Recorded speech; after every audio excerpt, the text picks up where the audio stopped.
komunikasi adaptasi ya atau komunikasi penyesuaian ini tentu saja saya bisa katakan bahwa ini juga bagian dari komunikasi interaksi sosial. Oleh karena itu, yang kita akan bahas pada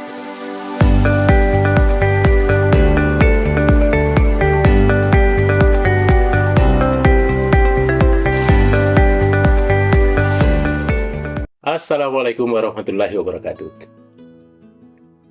Para pemirsa sekalian dimanapun berada, senang rasanya hati saya ketika berjumpa dengan para pemirsa sekalian dimanapun berada yang selalu saja menonton salah satu channel YouTube kita ini, yaitu Mr. Koronis.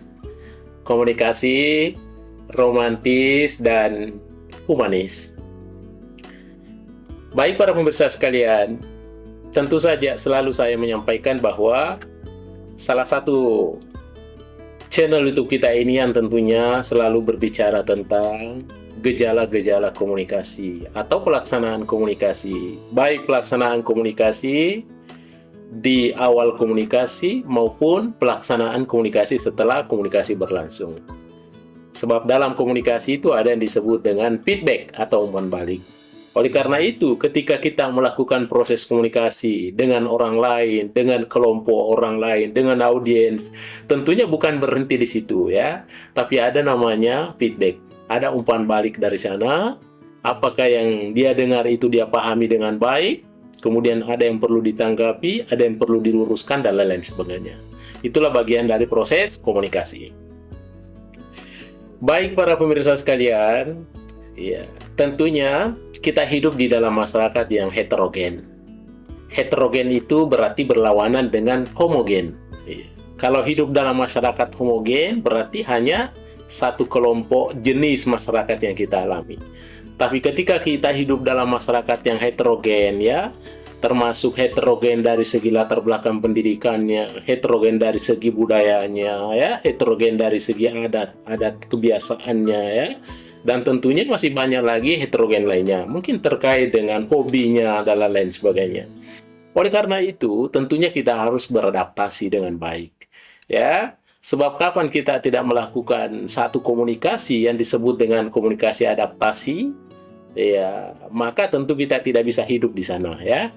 Ya, komunikasi adaptasi ya atau komunikasi penyesuaian ini tentu saja saya bisa katakan bahwa ini juga bagian dari komunikasi interaksi sosial. Oleh karena itu, yang kita akan bahas pada kesempatan ini adalah terkait dengan komunikasi interaksi sosial.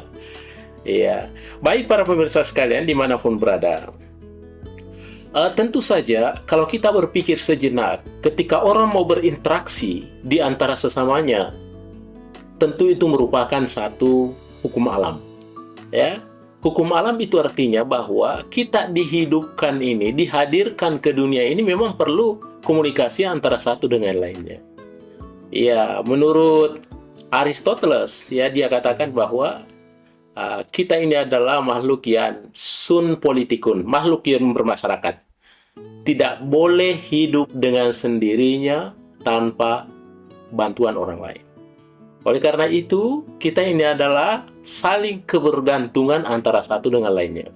Boleh jadi, apa yang menjadi kelebihan kita menjadi kekurangan orang lain. Begitu pula sebaliknya, ada kekurangan kita menjadi kelebihan orang lain. Ada kelebihan orang lain, rupanya ada kekurangan orang lain, rupanya menjadi kelebihan kita.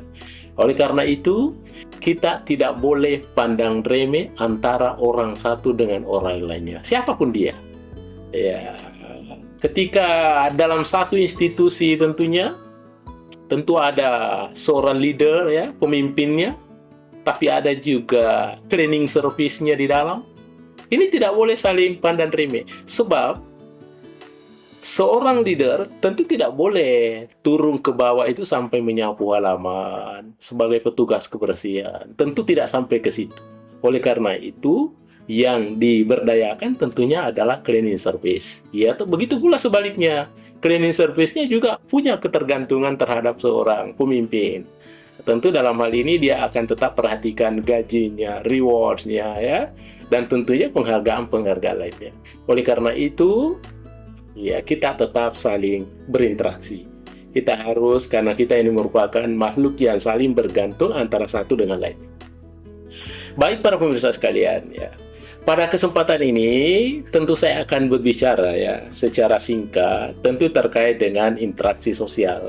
Saya akan ketengahkan ya faktor-faktor ya, faktor-faktor yang membuat terjadinya sebuah interaksi sosial. Kenapa orang mau berinteraksi sosial dengan lainnya? Ya, salah satu pendapat yang kita kutip dalam kesempatan ini adalah pendapat Sujono ya.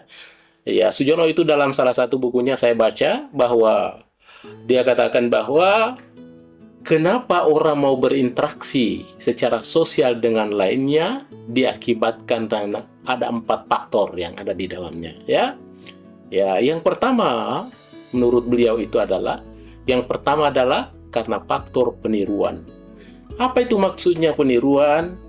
Ya, artinya tentu kita pahami bersama bahwa apa yang kita lakukan setiap hari ini kan bagian dari peniruan, bagian dari imitasi. Ketika kita melihat satu kaidah-kaidah yang baik, maka kita laksanakan kaidah-kaidah juga, karena kita menganggapnya itu sesuatu yang baik. Tetapi sebaliknya juga, ketika kita ada sesuatu yang dianggap menyimpang atau negatif, ternyata kita lakukan itu karena itu adalah juga sebuah peniruan. Nah, yang paling terpenting tentunya adalah kita ambil yang baik-baik saja. Jangan tiru yang negatif-negatif atau yang kurang baik. Itu karena faktor peniruan. Makanya orang mau berinteraksi, ya, mau mengadakan interaksi dengan sosial lainnya. Kemudian yang kedua adalah faktor sugesti. Ya, kenapa orang mau berinteraksi? Ya, karena adanya faktor sugesti. Faktor sugesti itu artinya ketika sesuatu itu dilakukan oleh orang, maka kadangkala kita secara tidak sadar ya masuk di memori kita dan kita beranggapan bahwa sesuatu itu adalah harus kita laksanakan juga atau mau melaksanakan juga ya. Timbul sebuah sugesti ya. Dan ini tentunya terkait dengan persoalan-persoalan emosi ya. Ya. Oleh karena itu tentunya emosi kita harus perlakukan secara bijak. Karena adanya faktor-faktor sugesti itu yang membuat kita berinteraksi. Itu yang kedua. Kemudian yang ketiga, kenapa orang perlu berinteraksi secara sosial itu? Yang ketiga adalah faktor identifikasi. Ya, kenapa faktor identifikasi itu? Karena di sini tentunya ada kadangkala kita mau sandingkan, mau bandingkan antara kita dengan orang lain. Maka biasanya ketika kita mau bandingkan atau sandingkan kita dengan orang lain, apakah yang dia lakukan itu sudah sesuatu yang maksimal? Apa kita bisa melakukannya juga secara maksimal seumpamanya? Maka terjadilah sebuah proses interaksi sosial. Inilah karena diakibatkan oleh identifikasi. Dia melihat sejauh itu, ya. Itu yang ketiga. Sehingga dengan demikian, tentunya yang ketiga ini tentu juga terkait dengan faktor lahir, ya, faktor batin. Itu terkait dengan persoalan-persoalan identifikasi. Baik para pemirsa sekalian, yang keempat tentunya adalah faktor simpati. Kenapa orang mau berinteraksi sosial? Diakibatkan karena faktor simpati. Apa itu simpati? Simpati itu adalah sebuah ketertarikan. Ketertarikan dari pihak lain. Apa yang kita lihat, apa yang kita saksikan membuat kita terasa simpati. Maka tentunya kita mau berinteraksi dengan mereka. Kita mau berinteraksi dengan itu. Di samping karena ketertarikan atau simpati itu, juga ada satu hal yang paling terpenting adalah kadang-kala kita mau bangun sebuah kerjasama. Ya, ada kebersamaan tentang visi yang kita jalankan, sehingga tentu kita mau berinteraksi dengan mereka. Inilah yang disebut dengan faktor simpati. Baik para pemirsa sekalian, inilah 4 hal yang merupakan inti faktor penyebab sehingga orang mau melakukan interaksi sosial.